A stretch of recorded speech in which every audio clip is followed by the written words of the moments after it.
पवन तनय संकट हरन मंगल मूर्ति रूप राम लसन सीता सहित हृदय बसहु सुरभूप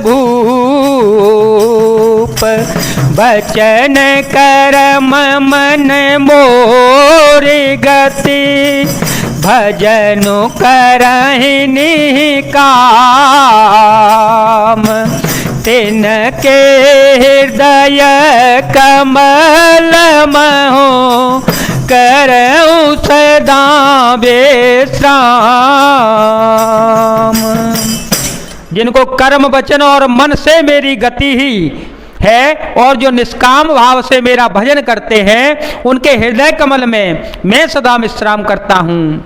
भगति जोग सुनि अति सुख पावा भगति जोग सुनि अति सुख पावा लक्ष्मण प्रभु चरण ही सिरुनावा एह विधि गाए कछुक दिन बीती कहत विराग ज्ञान गुण नीति सुपन खारावन के बहनी दुष्ट हृदय दारुण जैसे अहिनी पंचवटी सो गई एक बारा देखे बिकल भाई जुगल कुमारा राम सिया राम सिया राम सिया राम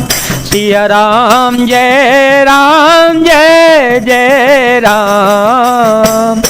इस भक्ति योग को सुनकर लक्ष्मण जी ने अत्यंत सुख पाया और उन्होंने प्रभु श्री रामचंद्र जी के चरणों में सिर नवाया। इस प्रकार वैराग्य गुण ज्ञान और नीति कहते हुए कुछ दिन बीत गए। शूर्पणखा नामक रावण की एक बहन थी जो नागिन के समान भयानक और दुष्ट हृदय की थी। वह एक बार पंचवटी में गई और दोनों राजकुमारों को देखकर विकल काम से पीड़ित हो गई।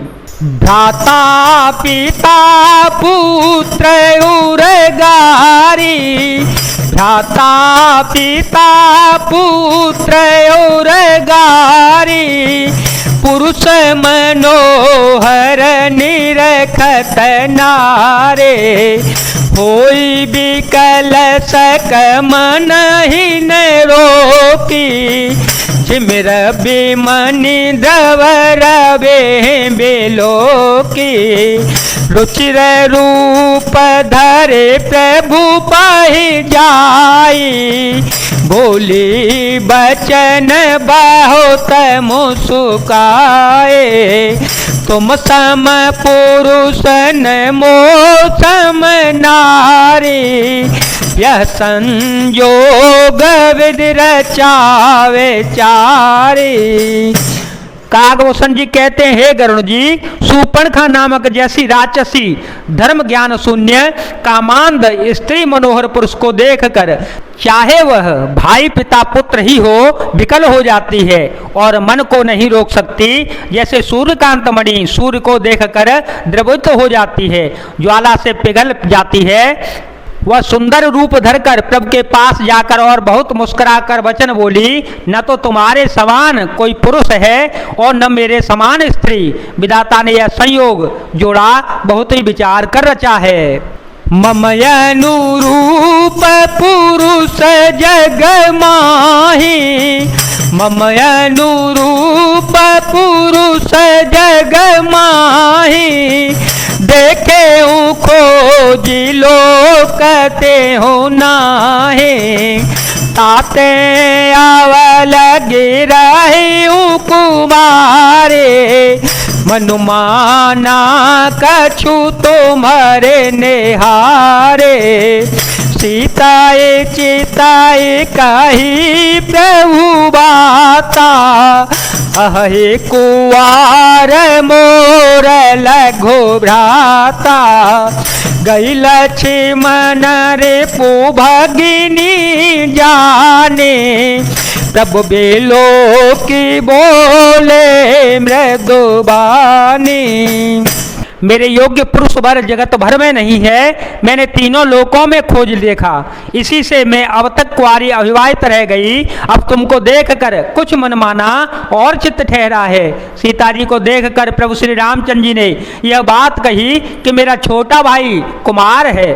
तब वह लक्ष्मण जी के पास गई। लक्ष्मण जी ने उसे शत्रु की बहन समझकर और प्रभु की ओर देखकर कोमल वाणी से वचन बोले, सुंदरी सुनु मैं उन कर दासा, सुंदरी सुनु मैं उन कर दासा, पराधीन नहीं तोर सुपासा, प्रभु समर्थ कौशलपुर राजा, जो कछु करहि उन्हें सब छाजा, सेवक सुख चह मान भिखारी, व्यसनी धन शुभ गति विचारे, लोभी जसु चह चार गुमानी,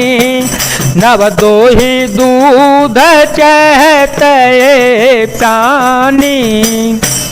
हे सुंदरी सुन, मैं तो उनका दास हूँ, मैं पराधीन हूँ, अतः तुम्हें सुविधा सुख न होगा। प्रभु समर्थ हैं, कौशलपुर के राजा हैं, वे कुछ भी करें उन्हें सब फपता है। सेवक सुख चाहे, भिखारी सम्मान चाहे, व्यसनी जिसे जुए शराब आदि का व्यसन हो, धन और व्यभिचारी शुभगति चाहे, लोभी यश चाहे और अभिमानी चारों फल अर्थ धर्म काम मोक्ष चाहे, तो ये सब प्राणी आकाश को दुहकर दूध लेना चाहते हैं, अर्थात असंभव बात को भी संभव करना चाहते हैं। पुन फिरी राम निकट सो आई, पुन फिरी राम निकट सो आई, प्रभु लक्ष्मण पाहि बाहुरे पठाए, लक्ष्मण कहा तो ही सो बरई, जो तृण तोरी लाज परे हरे, तब किसियानि राम पहि गए, रूप भयंकर प्रगटत भये, सीता ही सभय देखी रघुराई, कहा अनुज सन शयन बुझाए, राम सिया राम सिया राम सिया राम, सिया राम जय जय राम। वह लौटकर फिर श्री रामचंद्र जी के पास आ गई। प्रभु ने उसे लक्ष्मण जी के पास भेज दिया।